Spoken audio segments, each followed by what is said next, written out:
2025-yil may oyi uchun namoz vaqtlari O'zbekiston musulmonlar idorasi tomonidan tasdiqlangan taqvim asosida tuzildi.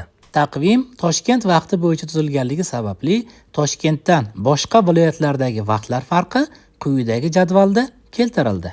Ushbu jadvalda esa may oyining dastlabki 10 kuni uchun namoz vaqtlari keltirilgan. Eslatib o'tamiz, ushbu rasmdagi vaqtlar Toshkent vaqti bo'yicha tuzilgan.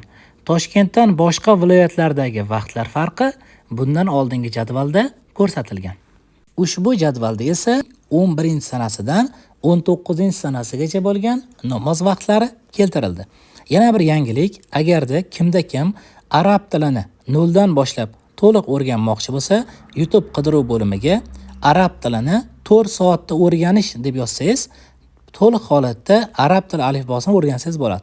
Undan so'ng tajvid darslari, undan so'ng esa Qur'on o'qishni to'liq holatda o'rgansangiz bo'ladi. Yoki bo'lmasa bizni Telegram kanalimizga ulansangiz, ovozli chatlarda Qur'on o'qib bersangiz ham bo'ladi.